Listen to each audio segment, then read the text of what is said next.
ನಮ್ಮೂರ ಮಹೇಶ್ವರಮ್ಮ ಬಂದು ಹೆಂಗೆ ಬಂತು ಅಂದರೆ ಆ ಪೂಜಾರಿ ಇದ್ರಲ್ಲ, ಪೂಜಾರಿ ಇವಾಗ ಅವರಲ್ಲ, ಈ ಕಡೆ ಮನೆ ಹಾಂ, ಅವರ ತಾತ ಅವರಪ್ಪ ಅವರಲ್ಲ, ಅವ್ರ ತಾತವ್ರ ಕಾಲದಿಂದ ಹೂವು ಕೊಡ್ತಿದ್ರಂತೆ ಮುಂದೆ ಮೈಸೂರು ದಾಸರಳ್ಳಿ. ಇದೆಲ್ಲ ಅವಾಗ ಹೂವಿಂದು ತೋಟಗಳಂತೆ ಆ ಕಡೆ, ಅಲ್ಲಿ ಇವಾಗ ಕೆರೆ ಮಗ್ಳಾಗ ಆ ಕಡೆ ಇದೈತಲ್ಲ ಗದ್ದೆ ಇದೆಲ್ಲ, ಯಾವಾಗಲೂ ಹೂವು ಕೊಡೋರಂತೆ ಮಹೇಶ್ವರಮ್ಮಂಗೆ. ಒಂದಿನ ಏನಾಯ್ತಂತೆ, ಮಹೇಶ್ವರಮ್ಮಂಗೆ ಹೂವು ಕೊಡೋಕ್ಕಾಗಲಿ ಅಂತ ವಯಸ್ಸಾಗಿತ್ತಂತೆ ಅಪ್ಪಂಗೆ. ಅಮ್ಮ ನಾನು ಬಂದು ಹೂವು ಕೊಡೋಕ್ಕಾಗಲ್ಲ ಅಂತ ಕೇಳ್ಕೊಂಡಾಗ, ಇಲ್ಲ ಕಣ ನಾನೇ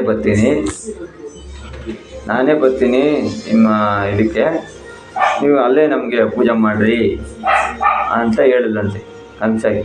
ಆ ಕನಸಾಗಿ ಹೇಳಿ ಬಂದಾಗಲೇ ಇಲ್ಲಿ ಬಂದು ಹೋಳಿಗುಡಿ ಹತ್ರ ಉದ್ಭವ ಆಗಿರೋದು ಮಹೇಶ್ವರಮ್ಮ. ಆಮೇಲೆ ಅವರು ಮೆರವಣಿಗೆ ದೇವ್ರು ಮಾಡ್ಕೊಂಡಿದ್ರು. ಹನುಮಂತರಾಯಪ್ಪರ ಮನೆ ಹಳೆ ಮನೆ ಇತ್ತು, ಮಾಳಿಗೆ ಮನೆ ಥರ ಮಣ್ಣಿನ ಮನೆ, ಅದರೊಳಗೆ ಪೂಜೆ ಮಾಡ್ಕೊಂಡಿದ್ರು. ಆಮೇಲೆ ಇಲ್ಲಿ ದೇವಸ್ಥಾನ ಕಟ್ಟಿದ್ರಂತೆ. ಯಾರು ಹೇಳಿತ್ತು? ನಮ್ಮ ಅಜ್ಜಿ ನಮ್ಮ ತಾತ ಹೇಳ್ತಾ ಇರೋದು ನನಗೆ.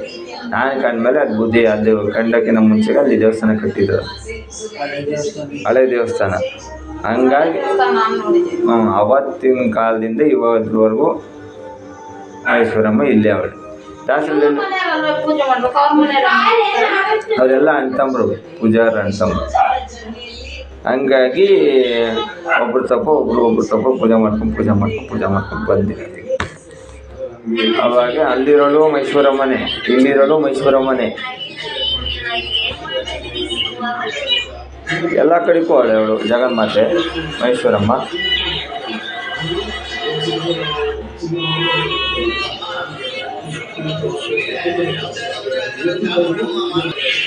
ನಮಗೆ ಹೆಂಗೆ ಗೊತ್ತು ಅಂದರೆ, ನಮ್ಮ ಅಜ್ಜಿ ತಾತದಿರು ಹೇಳ್ಕೊಂಡು ಬಂದಿರೋದು. ಆ ಮಹೇಶ್ವರಮ್ಮ ಎತ್ತಿದಾಗ ಅಲ್ಲಿ ಇವಾಗ ಮುಂಚೆಗೆಲ್ಲ ಪದಗಳು ಆಡೋರು, ಇವಾಗ ಯಾರು ಇವು ಆಡ್ತಿರ್ತಾರೆ ಆ ಕಡೆ. ಹಂಗಾಗಿ ಮಹೇಶ್ವರಮ್ಮ ನೆಲೆಗೊಂಡಿರೋದು ಇವಾಗಲ್ಲಿ.